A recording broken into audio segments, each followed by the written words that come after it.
Good afternoon,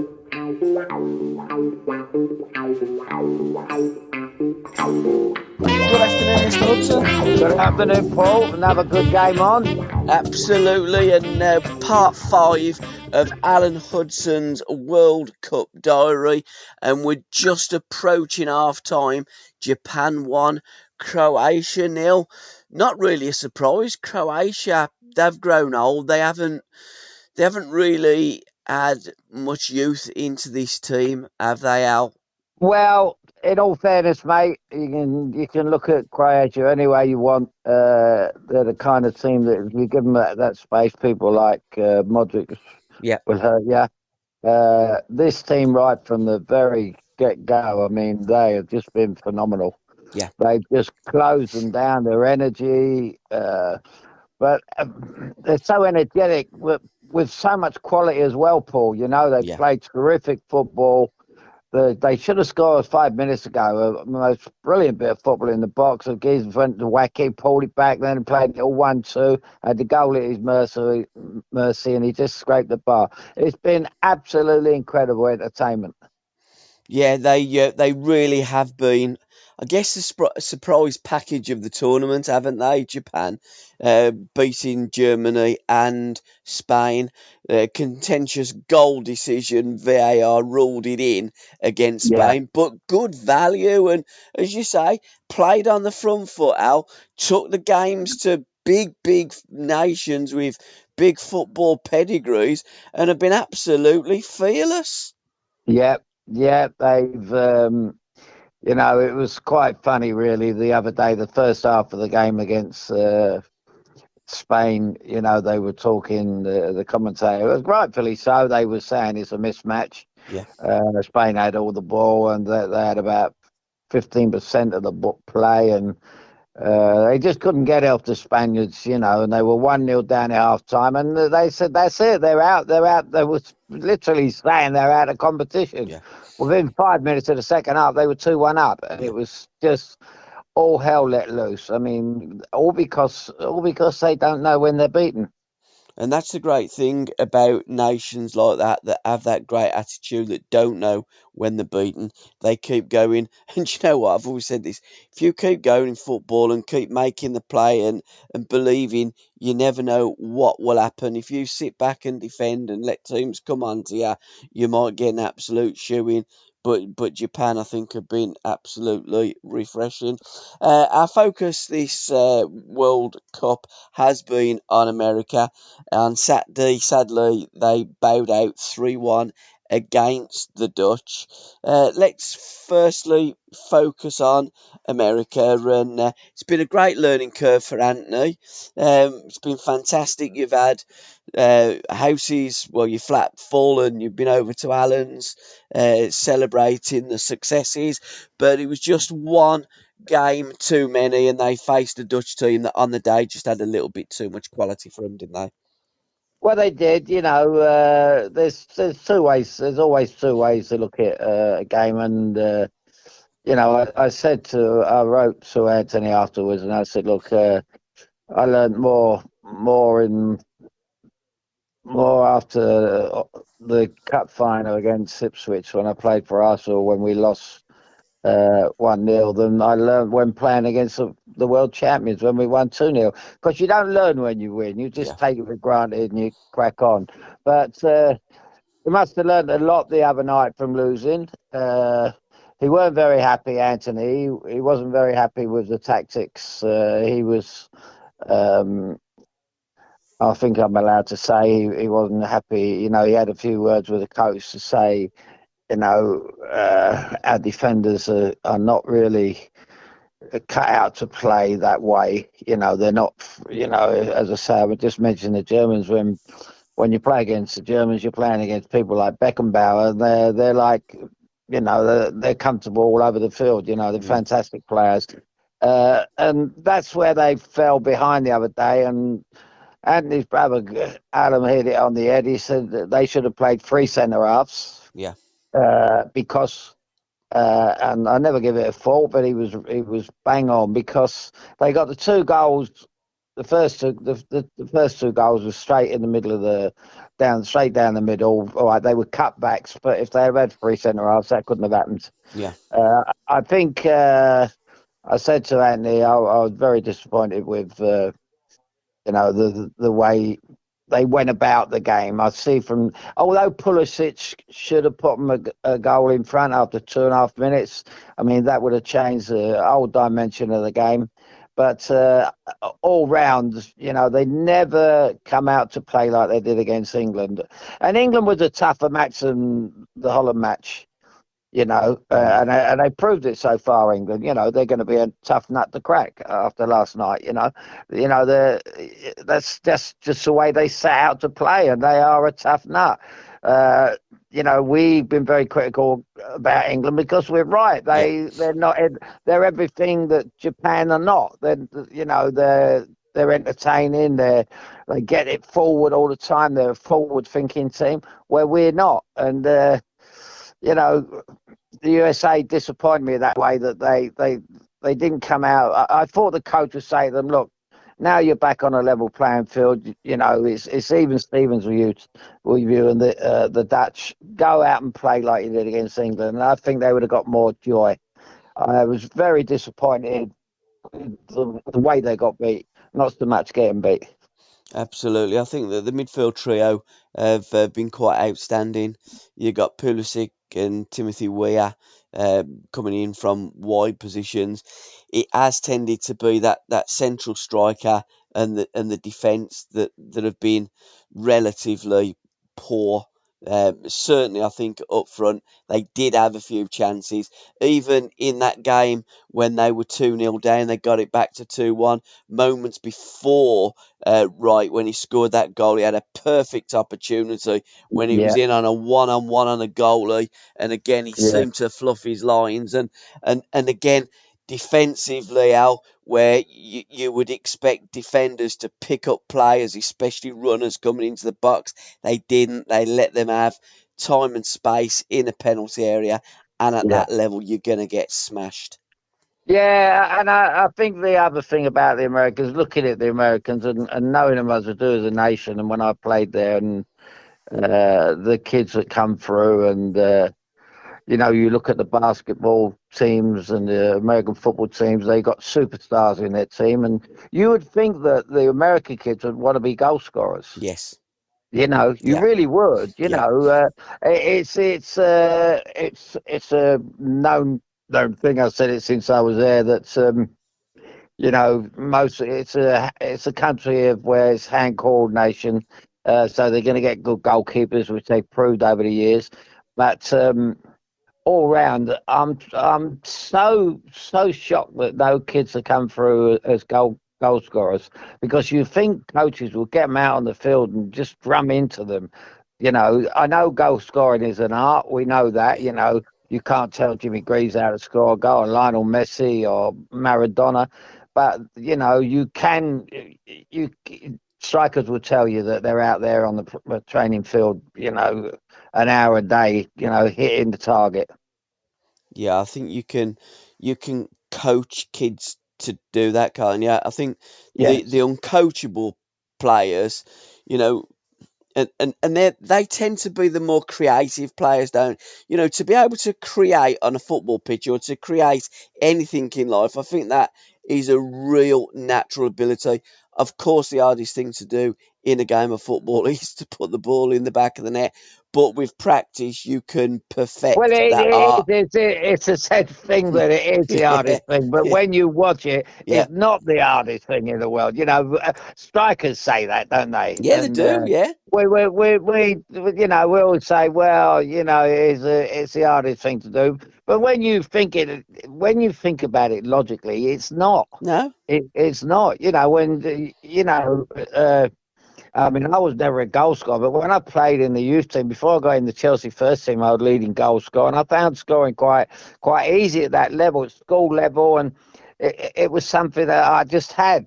mm, And I changed my game when I played in the big league, become a much deep line midfield player, inside forward, and but no, it's a great topic, really. not one to argue about. But when you say, um, if you've got creative midfield players, you've heard strikers say, "Cool, if I'd have played with him, I'd have scored a lot more goals." Yeah. Because that's where your creation comes from your inside forwards, and like you see here today, this fella wide on the right. I mean, Alf Ramsey wouldn't have him in his team. He's brilliant. Yeah. He's gone down the right. He's put 3 or 4 crosses in. They're absolutely dreamed for forwards. It's so. I mean, football is like anything else, but more so. It's a pub talk, and there's lots of ways to look at it. I think it's great to stir debate and it's great to have that debate. But when you look at some of the forwards, and this has always surprised me as well with the penalty. Okay, in this tournament, we've seen Messi miss them. We've seen Lewandowski miss, well, we've seen him miss a couple, but Yeah, he yeah, had that yeah, yeah. retake and scored. I don't think they should be able to stop and do that stupid run. I think you should just run up and strike it. And in the last podcast, we did say I'd prefer the shootout scenario where you got the ball, you run with the ball, and you try and score a goal past the goalkeeper.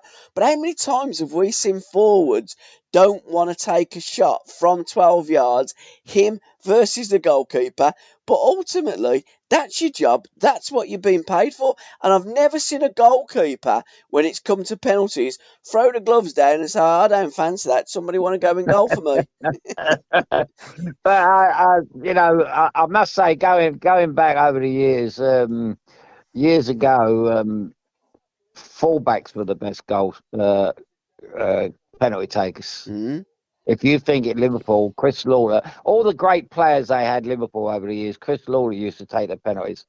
When Dalglish and all them played Saunders, Alan Kennedy took the penalties, the left back. Uh, I remember in Seattle, Ray Evans loved taking the penalties. It's West Ham that a geezer used to take the penalty. Ray All Stewart, yeah. mate, Mm, because it's something in their DNA where they don't get an opportunity to score yes, or to get into them situations, and it's their moment of glory. yeah. And I see Ray take a penalty in Seattle one night, and I was injured. I was sitting upstairs watching, and the goalkeeper saved it. And Ray chased the goalkeeper in the net. He was going to chin him because, as much as say you're not allowed to save them. But then because that's what fullbacks are like. They, they're so they're not used to getting in them situations, and it's quite interesting when you ask people. Fullbacks do love to take a penalty. They certainly do. You were just breaking up slightly, yeah. No, that was because an incoming call. I think it was. Oh, okay. Yeah, yeah, yeah. England beating Senegal. Was you surprised at all with the result? Did you think that England would have a more difficult game given that Senegal are African champions? Or is it the fact that African football really, I know that they've always said one day there will be an African world champion lifting the World Cup, of course. But will there? Because again, when you look at the Americans and you got the big money, the NFL and the big sports that America have got, and perhaps these star players want to play what's perceived to be their number one sport. Do the good Africans then go into Europe, France, etc., and naturalise French people or become a naturalised Frenchman and play for France like Patrick Vieira did? Is it something that holds the Africans back and will do going forward? I think I mean, not. I think it was the same. Exactly what you're saying. People like Zidane, wasn't it? Yeah, Uh, yeah. they're not Algerian. totally. Yeah, they're not totally French, but Mm, um, if you watch the game last night, they could have been 1 or 2 nil up the other team, and when they've got this kind of mindset that they kind of where England um, stay on their game, they're so well drilled. mm. That's we use the word robotic sometimes, don't we? Yeah, we They're do. so well drilled that you kind of are, you do expect these African teams to make a rick half the time. Yeah. We see Cameroon play the other day. They're 3-1 down. Next thing you know, they're 3-all. And the game was the best game of the World Cup, and it could have been 7-all. Mm, That's what we want to watch. I mean, yeah. that's what people pay money to see. People say, well, it's all right for the neutral, and it's fantastic for the neutral. That's what we want to see. I'm enjoying this game so much here, and it doesn't matter to me who wins. Mm. It's just great, and I always think I don't care who it is, as long as the best team win, I don't care. There is no argument, you know. And at the way things are going, they're saying here, Croatian are looking leggy. Well, they're only looking leggy because this team are like a team of Olympic sprinters. Yeah. They're the energy and is just incredible. England's performance, do we again? I think we just go over the top. Before the game kicked off, I looked at the midfield: Henderson, Rice, and Bellingham, and I posted up. That's an awful midfield trio. It's a Yeah, midfield trio that I don't fancy.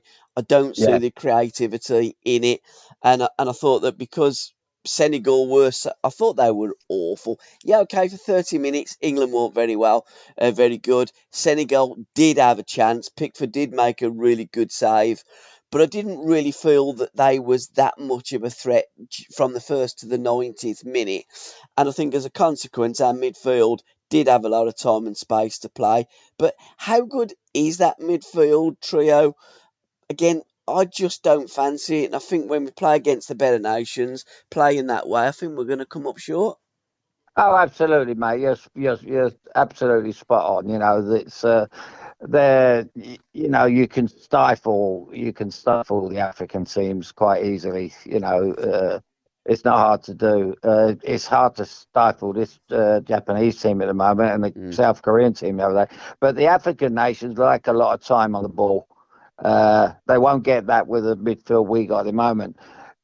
The game you're going to see against France is going to be a totally, totally different game. It's going to be like an English or a French league match.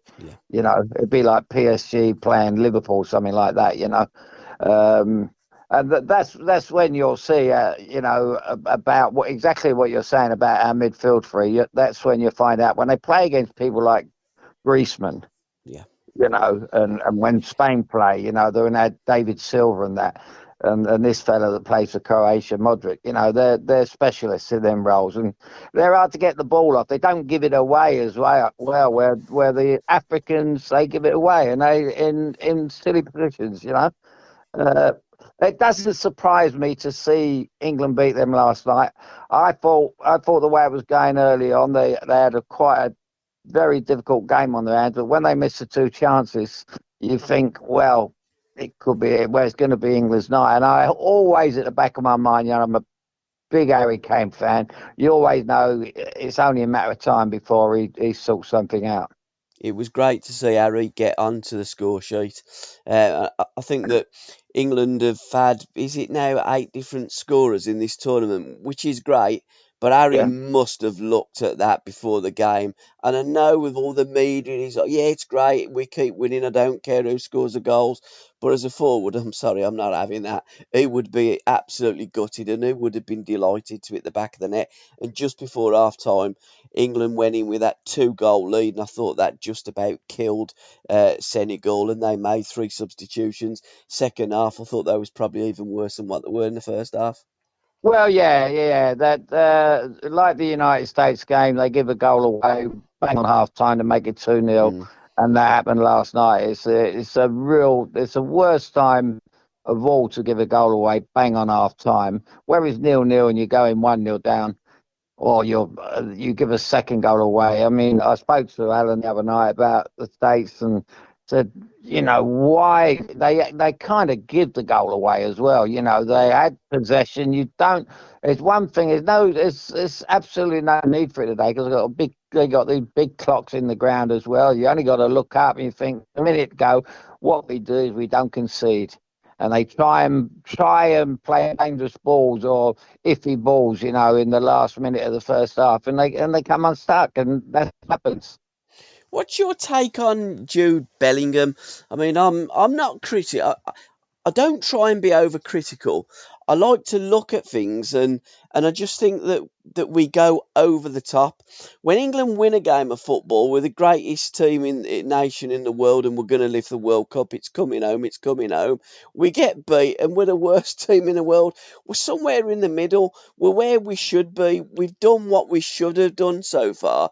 This French game, I'm really looking forward to it Saturday because it's a test, and I think it's going to be a great game, and we're playing against a real crack side, and it's going to bring out the best in us, or it's also going to show our weaknesses, which the Nations League highlighted when we played against equally decent opposition.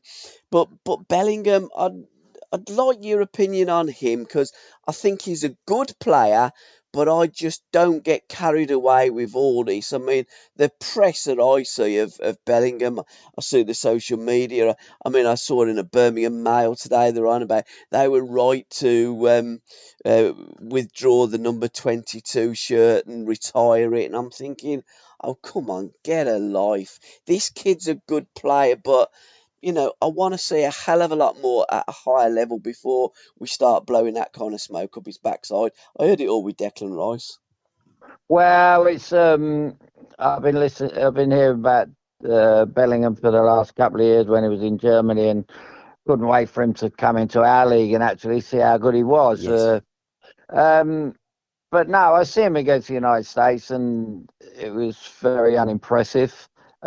He wasn't ultra impressive last night. I think that Mm. last night was a game for England to really, especially when they got the second goal. They won in a canter in the end, Yeah.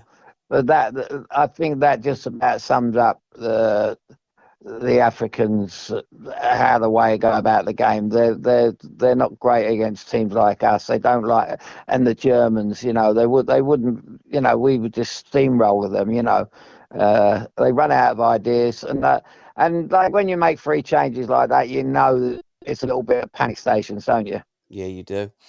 You do. And again, I'm looking at it. Bellingham is world class Bellingham, and I'm going like, I don't get it.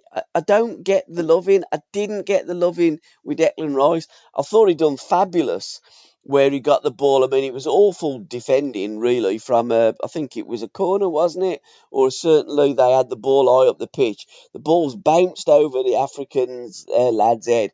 Bellingham's got the ball. He's carried it. He's just attacked the space. And I always say this for a player: attack the space. He's attacked the space. He's drawn a player and he's played it over to Phil Foden, who's played a lovely little ball into Harry Kane, and it's like good night. But I just think we're getting so carried away, and I can see it ending in tears again. No, we do that. We're a nation that does that, aren't we? Yeah, We see before the USA game what we weren't going to do to them, and they come unstuck. Uh, it's like when they went into the States went into the game, and they said they got their hardest game, but basically England were their hardest game. yeah, They wouldn't get a harder game than playing against England because they're tough opposition. absolutely. You don't want to play against England because they're you know all the things that we're against. That's what you have to play against. They're negative. It's basically like going back years ago when Wimbledon was successful. Yeah, You didn't like playing against Wimbledon, and that's basically it. And I was kind of surprised that he never put another defender in midfield the other night, but that was his way of playing because he knew. I think he must have had a sharp pain when the goalkeeper saved from close in. mm, Southgate, because you know I couldn't really see that where they were going to get a goal. The other team. no, I couldn't. No, No, and they did have a couple of good chances, a couple of mistakes, but it's like anything else. It's really look forward to the French game and just see I don't. It could be a. I think the French will England will suit the French Yeah, because they're very well drilled, and the two-star players, Mbappe, Griezmann, are outstanding. They're in very good form, um, and Pepe can do a bit. Dembele, the fellow on the right. Yeah, so they got match winners. They don't look outstanding team, but it's a matter of time with them. I mean, I'm a mug really, I like a bet. I mean, I've been saying all before the World Cup, it's all about Mbappe. And now he's golden boot. He's 2 goals in front with 5 goals. Harry's got 1, he's got 5, yeah. Yeah, and I you mean, know. he looks an absolute class act. And then that brace again that he scored the weekend against Poland that knocked the Poles out, I thought it was fabulous, especially his second goal. He's just curled it into that top corner. And I think you could have, we've said this before, you could have had 2 goalkeepers. They wouldn't have got that. He hits the ball with such pace and spin. He does. He's an incredible talent. How do you Yeah. think England? Because all I've heard is how we're going to stop Mbappe. We're gonna play 3 defenders, or we've got Kyle Walker. We're going to play Kyle Walker up against him. And I'm thinking, if I was Mbappe, do you know what I'd do? I'd go and play on the other wing for a bit. That would really knacker up England's game. So I'd love to see Southgate do that. And they're going, boss, he's playing on the bleeding right wing now, not the left. What are we going to do? And Well, Southgate's, I don't know. well, he will do that. That's a part of his game as well. Yeah, He roams across the front line, doesn't he, Mbappe? yeah, And he goes into that central position, and I mean that's only like watching. It's a little bit like watching Messi. You never know where he is. yeah, pops up everywhere, doesn't it? It pops up everywhere, and at this moment in time, it's all working out for him. He could have been leading goal scorer at the moment. Oh, He 1-1. missed, well, he missed the penalty and missed 2 great chances the other night as well. So yeah, that's a matter of time. They look like they've run out a little bit of steam in the beginning of the second half. The Japs, Brilliant goal though, Perisic, wasn't it? Tremendous, yeah, tremendous head, and tremendous header. not noted for his heading ability, but blimey, that was a great. I mean, any kid watching that, have a look at the technique there. Fabulous cross. Let's just have a look at it. I don't know. Well, you've only got to have a look at their back line, and you know that you're going to get a lot of joy Yeah. by slinging crosses in. They could have scored 2 or 3 goals from crosses first half. Mm, I mean, you look at the back line. They yeah. are probably the smallest back line in the history of football, I would Yeah. imagine. All they need is Dennis Wise centre half. Absolutely. So, how do you think England will line up? Do you think he will change it and go 3 at the back and put a player on Mbappe, or do you think he'll stick to his 4 and stick to the same team that's won against? Well, certainly, I think you're as good as your last game. England won 3-0. Surely you don't change a winning side. Well, it wouldn't surprise me. It really wouldn't surprise me if he played Carl Walker and Trippier. No, I agree. Well, that wouldn't surprise me Mm, because Trippier's good going forward. I yeah, know Walker gets forward a lot, but his quality going forward ain't that great. Trippier's great on the ball. That wouldn't surprise me to say to let Mbappe know from start of play that there's 2 right backs you got to beat today. But as you pointed out, there's nothing to stop him switching wings, and he got that ability where he can go inside and out anyway. He's that good. He'll have 1 or 2 tricks up his sleeve, as I say there, mate. absolutely Yeah, tremendous save, wasn't it? yeah, I think it might have yeah. just been going over the bar, but a great strike. But again, I mean, he brought on Dyer, didn't he, last night? And I'm thinking, what you bringing him on for?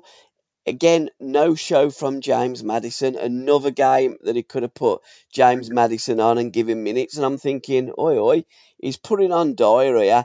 Is he toying with playing 3 at the back? And is he looking at playing Dyer in the middle of Maguire and John Stones and playing Kyle Walker as a wing back? Or is he thinking, I need more pace there? I'm going to play Walker in a back three and I'm going to play Kieran Trippier as well? Or will he just stay at four? I think his selection is going to be vital to England, to be fair, because I think if you do that out, you're giving up a lot of territory further up the pitch. And I've always believed that you don't improve your defence by weakening your midfield. No, you're right. But I'm one of those people always trying to private it back. I would make sure that my two You're breaking up are a bit, mate. really. I would really make sure that my two fullbacks are really going to get involved and take the play. Yeah. If you got three centre halves, you can allow your fullbacks to just keep going on, especially when you got two midfield players who are holding players there. Mm, I mean that was the clue to Liverpool's success. For that spell under Klopp, the two fullbacks, he had people at the back and the holding players. Henderson again, yeah. just sitting in there and let both fullbacks. I mean, they're probably the most dangerous two fullbacks in the history of the game at Yeah. club level. Or alternatively, if he'd have done this before, he could have done what you'd said and played Declan Rice in the in the defence as you'd got him as a back in the back two, but he could put Declan Rice in a back three and then play Henderson and Bellingham, Well, and I that would, would be his shape. I think he'll yeah, change it. I really do. I don't think he wouldn't put Rice in the back, No, but I 100% I he won't would. do that. Yeah, But I would, yeah, I would play him in the back, and that would give you a chance. As you got five, you're playing five at the back. Um, I don't say you got to go. There's no way he's going to. You're so right about the Madison thing. How he's not giving minutes. When you're 3-0 up, and when he was a long way. He might not have been fit against Iran, okay, but against Wales, they're 3-0 up, and you think he's got to bring Madison on, yeah. give the boy some. Unless he took him there for, I think he might have just took him because the last 2-3 weeks of the Premier League season for the World Cup, Madison played the best football, and he went on telly. He said, "We might be bottom of the league, but I'm playing the best football of my career." He said, "I'm just enjoying it so much," and he was fantastic the last three games. And I think he put the manager under a lot of pressure, media wise. I agree. I don't think he's had any intention of playing Madison at No, all in this no, World Cup, which is why I'm thinking, well, why is he giving Dyer a few minutes in games when the yeah, game's won? absolutely. Is he thinking about playing that back three and have the wing backs? And is he undecided whether to go with the muck because he likes an experienced player? And Dyer was very much part of the last World Cup when we got to the semi final. So whether he's going to revert to type because managers that fear Fiat do tend to do that, or whether he is going to play Trippier because he might be thinking, well, hang on a minute, if we get a free kick, Trippier's good on free kicks. I can play Trippier and I can play Walker, and I've got that pace and that cover there down that our right channel, their left channel, just to negate Mbappe. I do think he's a manager that looks at the opposition and picks his team rather than doesn't fear the opposition and picks his best team. Yeah, well, that's the way he sets Yeah, out. He doesn't set out to win football matches, and he doesn't go to bed at night and think about Grealish and Madison and Foden, whatever. Wouldn't it be great having them three on the field? And that's what you would do as a manager. You dream about having players like that. But he thinks the other way. He goes to bed and he thinks about how you're going to stop the other team. It's as simple as that. mm, Uh, he's very fortunate that this is not a great French team. Take Mbappe out of it, and they're not one of the best French teams we've ever seen. yeah, Oh, that was a save. was a great save, one. He didn't have a Yeah, wall up there and all. fair effort as well. Oh, great shot. Yeah, this is not a great French team, but I think it was so they'll be well suited to play England. Benzema's going to be a great. He's a great loss in this World Cup. He's a superb player. Mm. Uh, I'm not a great lover of the fellas just broke the record of the French record, but there we go. It's just football is all about opinions. It is, but the thing is with Giroud, he does seem to be a great foil, doesn't he? Where he tends to where it's Benzema, everything goes through Benzema. When he's not there, they play in a different way. And Giroud is I think he's a really underestimated player. I did say to Tom, he said he'll break Thierry Henry's record if he plays all the games up to the final. I says they won the World Cup last time and he never scored a goal. It's almost as though he's in the team not to score goals necessarily, but he is a centre forward, and clearly, I mean, he's got 52 now, so he's broken his record. But I think he's quite valuable to the French in the way that they're trying to play, given the fact that they've had a lot of injuries, but you've not heard them moaning about it. Although we are English and we don't get their press, perhaps they do moan about it. But I think if we had injuries to important and key players, that's all you'd hear from our press, how we've been blighted by injury. Well, I think Harry hasn't been scoring goals in the World Cup until last night. But the difference is just his presence alone in Yeah, that England team is invaluable. Really, he's such a big player for them. And when he went through last night, I mean, we've seen players, haven't we? yeah, Hit it wide of the post, hit it right. He said, "Oh, you could have went round him. You could have went to the goalie left or right." There was no way in the world he was gonna miss that, and that weren't a striker that was lacking confidence, no, And that's how good a player the fella is. Um, but we'll see. It's going to be obviously we've got 5 days to go to Saturday, which I'm really looking forward to this game. It's the first game I'm looking forward to England apart from when they played the States. yeah, absolutely. And I'm looking forward to it first and foremostly because it's going to be a decent game and it's going to be a test. And I think all games should be a test. Holland versus Argentina, Friday at 7 o'clock. England versus France, Saturday at 7 o'clock. And Friday and Saturday during the day at 3 o'clock, we've got the winner of this game and then Brazil. And on the other quarter-final game, we've got the winner of Spain and Morocco and Portugal and Switzerland. So, on looking at it, this one I think it's very hard to call. You'd expect Brazil to beat South Korea, and you could have a Spain versus Portugal quarter-final. Three really enticing games. I think it's a shame that they've played the games Friday and Saturday. Certainly Friday at 3 o'clock. I'd have liked to have seen a Sunday game, but the semi-final then is of a Someone's Tuesday. got to do some work, Paul. I mean, you're not a train driver or a bus driver where you can just go on strike, or a doctor, just go on strike. Yeah, I'm gonna have to cancel a few of my cleans, Al. But that Yeah. that game in particular, Portugal and Spain. Well, I'm assuming that both are gonna come out, but you never know. I did say in the last podcast I've got a couple of players that share an Ndiaye, that play for Morocco. I was wrong. I didn't realise he was Senegalese. I didn't think he had that bad a game, but the Cisse pulled him off at half time. I think in a decent team, he would look a really terrific player. Yeah, I uh, kind of lost my way along with them last night, Senegalese. Mm, I literally turned it off a quarter of an hour to go, 3-0 up, the game done. There wasn't much more to learn from it. You know that England are not going to bring Madison on, or he brought Jack on, but he does. All of a sudden, he's taken a bit of liking to to yeah, Jack. But no, it's England.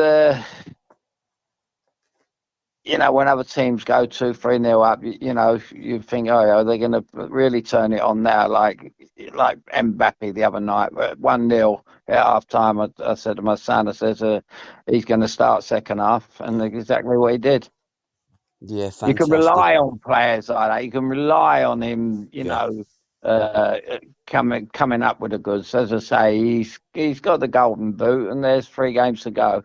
Five's pretty good, and he's been a bit unlucky two or three more occasions. And that's what players like Mbappe want to do. They want to play every minute of every game. They want to score. They want to excite. They want to, he's the greatest footballer in the world. I mean, he'll tell you himself. I mean, he ain't slow in coming forward, but he's backing it up. You can't argue with the fact that he'll keep going one, two. That's me. I'm top of the pops, and you go, well, yeah, you are, son. But Yeah, another yeah, player that is top of the pops or has been top of the pops for many a year now, Lionel Messi. I thought watching him against Poland the other evening was fantastic. I thought that there's times that he gets on the ball and he just does things with it that sorry, against Australia, not against Poland. It was France against Poland. yeah, yeah, But yeah. I thought Messi and I thought the Argentinians certainly looked like a better unit. Australia run them close. Australia really, put everything into the game. But they had that quality, and Argentina really could have scored another couple of goals. I thought Messi, there was times in that game he was just absolutely brilliant. Yeah, I mean, seems like Australia, they can't just keep nicking games and No, through sheer endeavour. Um, and they are, you got to give it them. They've had a fantastic, you got to be very proud of them if you're Australian. But, you could see Messi looked 10 years younger than he did a yeah, he week did. ago. Mm. He looked like the world was going to collapse. His world had collapsed when they lost the first game. And it's amazing, you got that first game. Then when they went 1-0 up and he got the goal again, the Messiah, you just see him. And then he just walks about even more, and he walks about in that mercurial way, doesn't he? Yes, I always think about, I would love to know what's going on in his mind here. He's walking about while others are tearing about, and then all of a sudden, next thing you know, bang, he's in the game.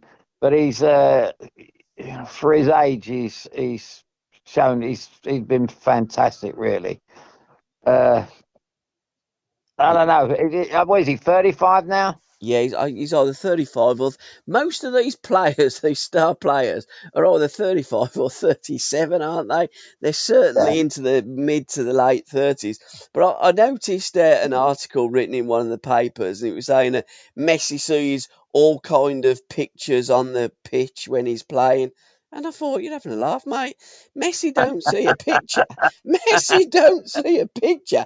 Messi plays like he used to play in the old schoolyard, like he's on the playground. He plays street football. He just doesn't know what he's going to do next. He don't look at no picture, pal. He thinks, right, I've got an opportunity here. I'm going to put it through his legs. I'm going to do that. I'm going to crack one in the top corner. He never set out to do that.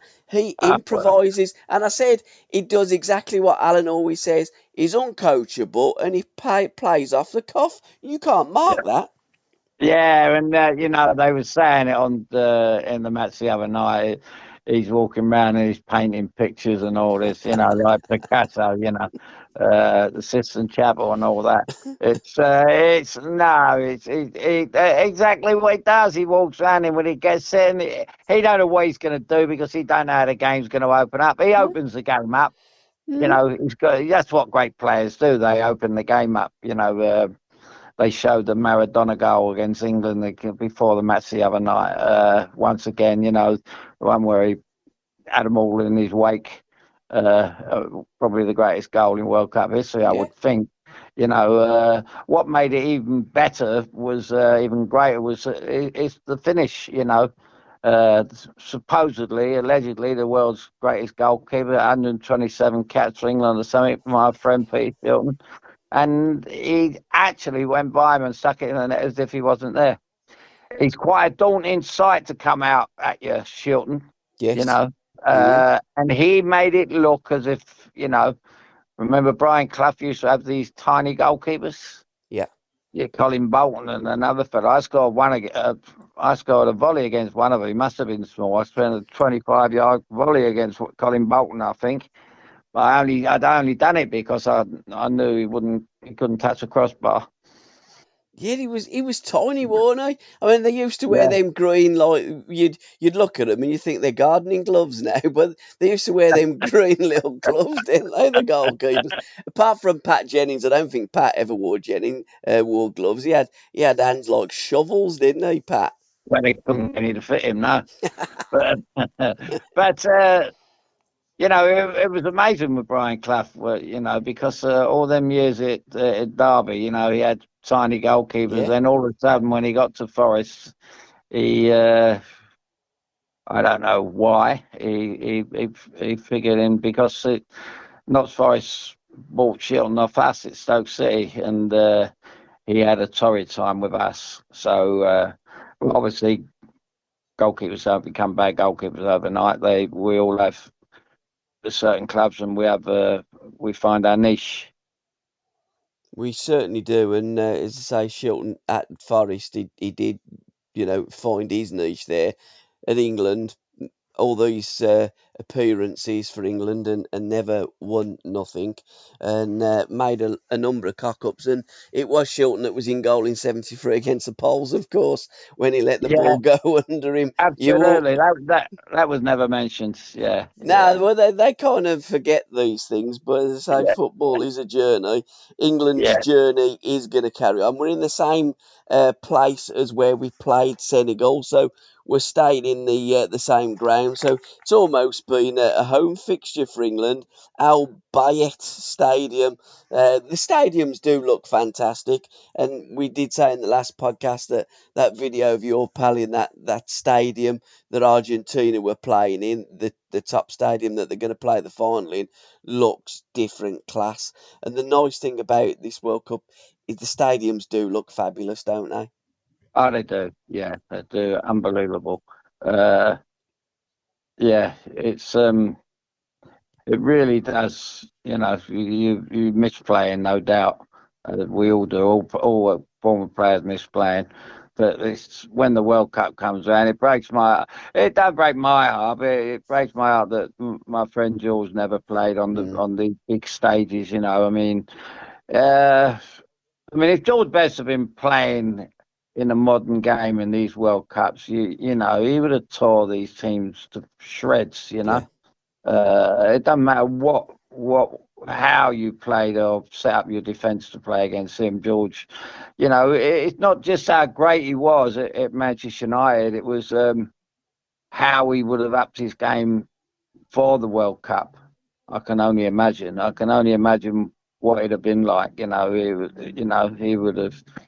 Pele done incredible for Brazil, but had George been playing for a big nation, he wouldn't have got a game for England, though. That's the only thing. If he was English, he wouldn't have got a game. But it's like a little bit like Jim Baxter with Scotland. They had so many brilliant Scottish players, but they just didn't have a team. But yeah, it was they rave about the Brazilians and Argentinians, but none of them could compare with George. absolutely. And Pele is not in the greatest of health at the moment. There's been one or two little scares. He's been in hospital, and Yeah, he's still going. He's the great one, and his nation, Brazil, looks as though they could go all the way. Who do you fancy in their final, Al? Have you got any predictions that you think are gonna make it? I mean, we've seen on TikTok all these time travellers that keep predicting every week another nation that's gonna go to the final. But South America, the Argentinian. I mean, I guess if any set of fans deserve to see their team in the final, it would be quite fitting for Argentina because I think they've been the best fans out there. I mean, our lot are always decent, but I don't know where these Argies come from. It must be a really affluent country because it almost looks like there's 40,000 fans in the ground, and it's yeah. quite a schlep, ain't it, from the Middle East to South America? Well, plus the fact they were saying about all these Asian countries, they'll come over to see Messi, and I think Yes, true. the lure of this could be his final World Cup. This could be, and everything just keeps to kind of tug at your shirt tails about, they looked like they was going to go out, Yep. and then he comes up with a goal. Uh, it had to be Messi, and then he comes up with the next goal, and and then you start wondering, he looks a different player all again now, and he's kind of the focal point of the team, and who's to say that it's written in the stars, Yeah, absolutely. you Um, know. yeah, and it could set up if they both do get through their respective quarter-final ties, they will meet in the semi-final, won't they? Brazil versus Argentina. I think you're absolutely spot on with that as well, because it has been a bit of a renter crowd there at Qatar, hasn't it? Although you do see all these Argentinian shirts that have got Messi on the back, it doesn't Yeah, necessarily mean that they're all from Buenos Aires, but they do no, make a. I just love the ticker tape to come down for one of the games, because that 78 finals was something special, and I think yeah. that's all we need from Messi. And I do think that they can go all the way, because he is a little magician, and it would be fitting in his final World Cup, because surely he cannot play in a World Cup finals when he's 40. Mind you, if anybody can, probably Messi can. Well, it's more in his favour now than what it was at the beginning. I mean, Absolutely. they got a wake up call. Wasn't good enough in the first game. They looked a very, very poor team. The Mm, second half, they were diabolical. But they've turned it round, and a little bit like Poland did the game before last, or the last game where they were awful yeah, to qualify, and then they looked a different team the other night. But Argentina really looked like they've come out of like of a slump, and yeah. they're now. I think a lot to do with it is belief. Um, I was just watching the old Japs on Should the have shot, attack shouldn't he? Should have shot then. Why did he cross that ball? He's done there. the hard work. Shoots across the goalie, mate. Well, even take it on a step, and Yeah. yeah, we had like a little bit like Pulisic the other night. Players have got to be tough. They got a lot more time in them situations than what they think. Mm, That extra touch sometimes can, it's that Japanese player earlier on that took the extra touch in there and made a fantastic opportunity for himself. He made it was wonderful. It's been a great goal, but. Anyhow, we live and we learn watching all these, and we're still. I mean, the thing about this World Cup is we're still clutching at straws, aren't we? yeah, we are. Yeah. We really don't know. I mean, it's been a bookmaker's dream. Yep. Bookmakers actually absolutely cleaned up. I'm glad they didn't clean up with me. I only had one bet. That was Morocco. I wouldn't back them again after the way they just No, it was crawled scary, through. wasn't it? Yeah. That was scary. Mm. Yeah, that was scary. But I might just throw one in before you know before the tournament's over. Well, I might have a bet 2-0 to France in the final against Argentina, because I do fancy both them sides. I think football is romantic, and it would almost be like Messi passing the crown on to Mbappe, who scores that brace, and I wouldn't put that past it. This also could be the first game, Al, that goes to extra time, and it could be the dreaded penalty shootout. So we're going to reconvene in probably Sunday morning after All England's right, mate. game against France, and we'll talk about the rest of the games in the second, well, what is it, the last 16, and the quarter final games that would have been played to that date. So thanks for your time, Al. Lovely, mate. Good luck to Japan. We're hoping that Japan go through. The one thing that we know, whether they win, lose, or draw, they're going to leave the ground in a really tidy place. Yeah, let's put that up. Yeah. Okay then, mate. Speak soon, Al. Give you a Cheers, call Paul. Sunday. Cheers, mate. Thanks, pal. Ta-ra, Bye, mate. mate. Bye, bye, bye, bye.